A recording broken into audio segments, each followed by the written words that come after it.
चोखो मेला को देख करके, उस बालक को देख करके ब्राह्मणी ने मन में विचार किया, अगर मैं इस बालक को लेकर के गई तो सब लोग पूछेंगे ये कैसे जन्मा, मैं सबको क्या उत्तर दूंगी, मेरी बात कोई नहीं मानेगा कि झोली में अपने आप आ गया। और इस भय से कि संसार के लोग क्या कहेंगे, उन्होंने उस बालक को एक सुरक्षित सा वृक्ष था उसके नीचे छोड़ दिया, उसको स्वीकार नहीं किया। तभी कुछ चर्मकार वहां से निकल रहे थे, उनमें से एक की दृष्टि पड़ी और उस रोते हुए बालक को देख करके उन्होंने उसको स्वीकार किया और भगवत प्रसाद मान करके एक चर्मकार परिवार ने चोखो मेला जी का पालन पोषण किया। धीरे धीरे वो बड़े हुए। अब क्योंकि उनके माता पिता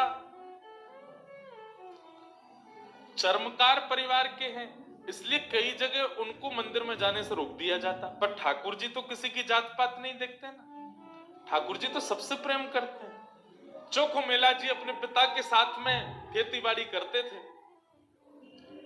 एक दिन खेती करते करते उनके मन में आया, इतने सुंदर सुंदर फल, इतने सुंदर सुंदर सब्जियां हुई हैं, मैं क्यों ना इन फलों को पंडरीनाथ भगवान का भोग लगाने ले जाऊं। तो उन्होंने क्या किया, एक केले के वृक्ष से खूब सारे केले ले लिए और एक झोला में बांध करके चल दिए। पंढरपुर से 12 किलोमीटर दूर उनका गांव था।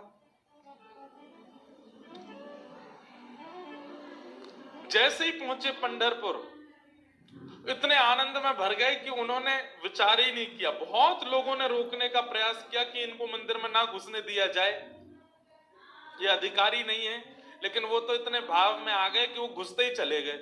और जैसे भीतर पहुंचे महाराज, लोगों ने घेर करके चोखो मेला जी को पीट दिया, बहुत मारा, उनके वस्त्र फाड़ दिए, सिर में चोट लगी, हाथ में चोट लगी, पैरों में चोट लगी, सब जगह इतना जख्म दे दिया।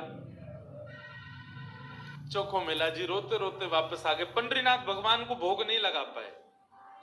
शाम का समय चोखो मेला जी अपने सब घावों को, जहां जहां से रक्त निकल रहा था, साफ कर रहे थे और गुस्सा कर रहे थे। बोले अब नहीं आऊंगा आपके पास।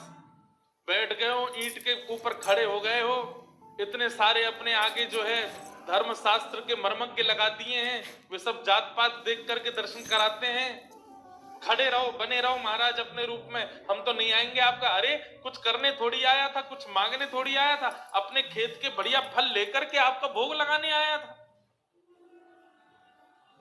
इतने में ही श्याम सुंदर पीतांबरी पहने चलते हुए चोखो मेला के पास प्रत्यक्ष प्रकट होके आ गए और चोखो मेला के पास आकर के गले में गलवैया डाल करके